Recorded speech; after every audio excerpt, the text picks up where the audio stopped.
Welcome back to the First Guild Podcast. I'm your host, Eric. And I'm co-host Scott. And today we're going over chapters 21 through 25 of Deathlord Arcanist. Before we get into today's episode, I always like to remind everybody, if they could, hit that like, share, subscribe button. Let us know that we're doing good. And then also, if the links for the First Chronicles Wiki is down below, along with the Capital Station Discord server. And if you ever wanted to buy these books on Amazon or at Shammy's website specifically, then there are links for that as well down below. Hopefully we have gotten the second bestiary. We're really close. It's at the time of the recording here. We're on March 19th. So it was sent to Merrick Books, and I say that because of the snafu that happened last time with Merrick, she should get automatic front of the line privilege. Retribution. Just saying. Yep, exactly.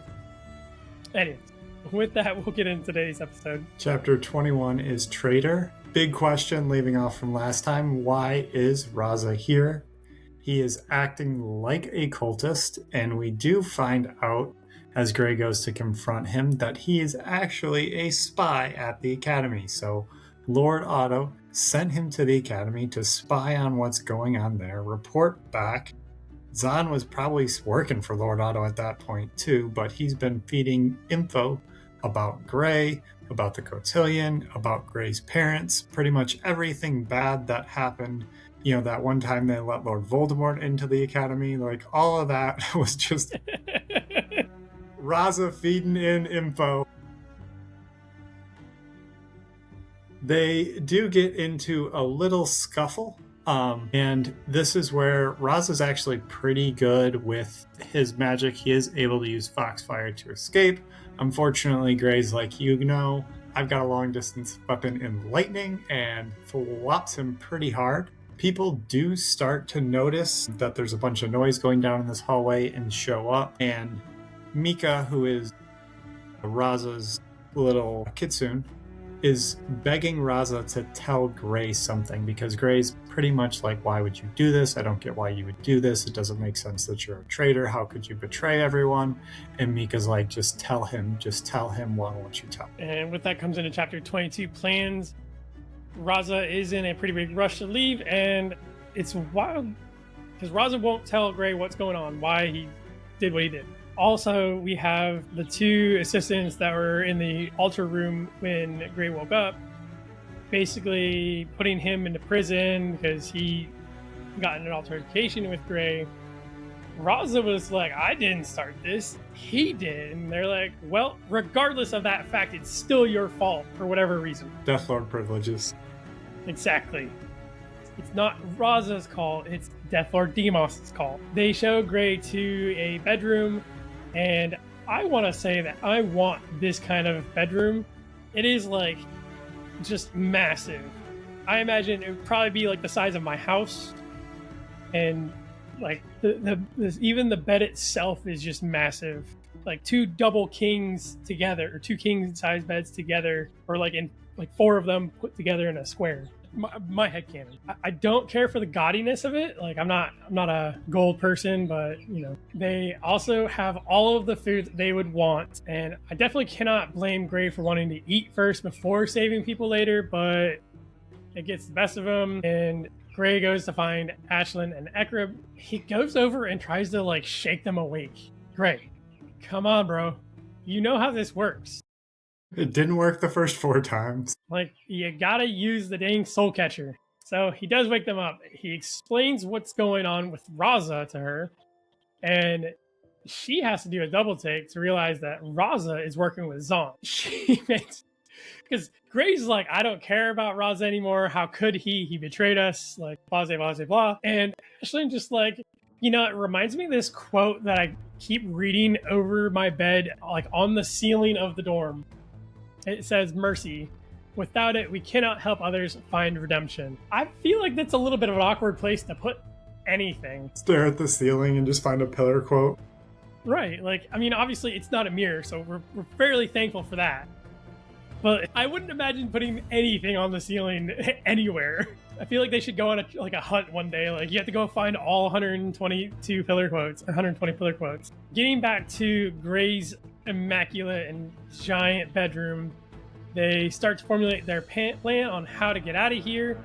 They're going to sneak out. They're going to go tell Professor Helmuth and Venrover. They're going to come back for just Zahn. All right, ready? Great. Chapter 23, The Twilight Gate. Gray is looking for the different threads of magic as kind of a way to scout the area. He has these weird feelings when he's looking around. He ends up talking with Deimos, and Deimos says that one of the things that Abyssal Dragon Arcanists can do is they can split their soul and astral project. So Deimos actually always has a part of his soul watching over the Twilight Gate, which is and Deimos always has a part of his soul watching over the Twilight Gate, which is the entrance to the Abyssal Hells. So he's actually able to show this to Gray. So previously where Deimos was kind of watching things through Gray, this is the reverse where Gray gets to watch things through Deimos' eyes. And the Twilight Gate is this giant upside down gate. It's 50 feet high, 100 feet long, absolutely massive. And one of the biggest issues that Deimos brings up is that there's actually water trickling through it. So one of the things that happened is the original Abyssal Kraken Arcanist. So not obviously from the original Frith Chronicles, but from the original God Arcanist, actually came and slayed the gate. And yes, slayed the gate. The gate used to be alive. It is now dead. Sad face. Sad face. Deimos also talks about that this gate, the entrance to it is always in the darkest part of the ocean. So the entrance to this gate actually moves as the ocean shifts. So even if the darkest part of the ocean at one point were to rise up and come into a higher sea level, I guess, the gate would shift and move to wherever the newest part is, which is kind of cool. It's like Shammy did her research on tectonic plates. That's what it feels like. I like that she plugs that in there just to be like, no, it does move. Like, oh, thank you. That's actually really cool that she thought about that. In addition to the Twilight Gate, there also is what's called the Oblivion Gate. And this is a gate where the Twilight Gate essentially connects the first layer of the Abyssal Hells with the living realm.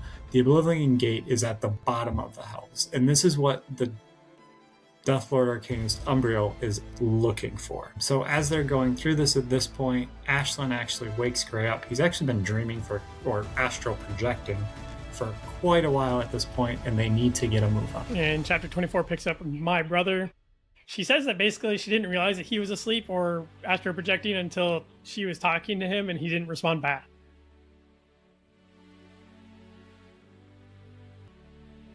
I don't know if that's good or bad, but... So they decide they're going to sneak out and get the pendant back before they escape, because obviously Gray doesn't have his pendant on him. Of course, he runs into Rosella, and she actually just happens to have the pendant in her pocket. She notices there was the symbol of the Typhon beast on it, and she's very intrigued as to why Gray has this on him and that why he came with this out of the Abyssal Hells. We do find out that the pendant has the names Dodger, Zelfrey, Savior on the other side, and the other side says a promised cat. Rosella asks if her son could still be in the Abyssal Hells or if he's already moved on. So we do get confirmation, yes, she does want to know, can she get her son back? And Deimos is pretty reserved about wanting to help Rosella because he doesn't really know how long he's been gone, and it's kind of a matter of time if he moved on already or whatever the case may be. But she's also a kappa arcanist. She kind of offered said child to bond with this creature. So, like... yeah, not a great look. Not so much. I don't know what I would have said to this, because obviously, like, she didn't care that much to begin with, but like, she realized too late that she just didn't want the power, that she loved her son more, you know, all that good stuff. They do make mention that it is called the Silkshade Grove, which is the name of the bug bloat bog. I couldn't remember it from last time when we talked about the bug bloat bog. The Silkshade Grove sounds way better, so I'll stick with that one. It's a little easier to say too. Definitely easier too. We do show that we have some grace as Ashlyn jumps out of the window of Gray's bedroom, lands in the bushes without a stick or leaf hanging off of her. Gray does this. He doesn't do it as gracefully, of course, but you know, it's points for trying. And then now we need to figure out how we're going to escape this compound. He finds that there is a manticore hanging around, and they can fly. So, heck yeah! So he turns Twain into a manticore, and he takes his minute to preen as a huge beast, and he gives Eckert a good tongue out about how jealous Eckert must be because Twain can now fly. And Eckert does make a comment about like, yeah, but when you get tired of flying, you have to land, and if you get tired of swimming, you die. So like, I love it. I love the banter. I mean, true. The banter is great. So we do get to the wall finally. We get to the top of it. Eckert gets to the top of it with Ashlyn, and there's this little girl at the bottom of the wall that looks like she lives on the streets. And damn it, Gray just cannot say no to side quests because she's crying, and she asks for help to find her brother, and that she needs her brother so that they can get the medicine that he has to her mom to save her, or to at least sustain her for a little bit longer. Chapter 25 for the family, and of course her brother is Razza. And Gray is, of course, at this point a sucker for family. He's like, we gotta go back to the compound. We gotta go find Razza. We gotta go get the medicine. We gotta sneak out again. Then we would have to give the medicine to mom, and then we can leave. Deimos does think the medicine's fake. He's like, if the mom is that sick, it's generally not something where a medicine can help. You generally need a really strong healing Eldrin to be able to support that.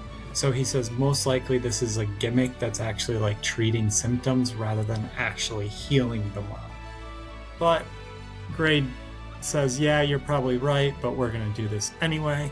So he turns on his little tracking tool, finds Razza's string, chases the string down, looks through Razza's pockets, pickpockets Razza. I just picture him looting like he's in Skyrim. He's just sitting there like patting him down. Like, oh, we got our vial of medicine. Don't hit Y to take all. Yeah, just take the one piece. But as we're going to escape, we do have to make a detour because we do find out that there's a bounty hunter in town, and that's probably not a good. I wonder if it's the amazing Master Reaper Arcanist Jezel, Hopefully. or whatever his name was, from the Huntsman Guild. Master Arcanist. This is one of those, like, I hope, and I know we have one book left, I hope Shammy throws it in for everybody as like a just because, and Jevel and Nini meet, and obviously since Nini is a true form at this point, she could be like, oh, look at mine. Mine's bigger. And it just fried his ass so much. It would be amazing. With that, we will end this week's sections of 21 through 25. Next week, we'll pick up on 26 through 30. And with that, Scott, do you have anything else you'd like to add today? Nope, we're getting back to our main quest. Yeah. All right. Thanks, you guys, and we'll catch you guys next week.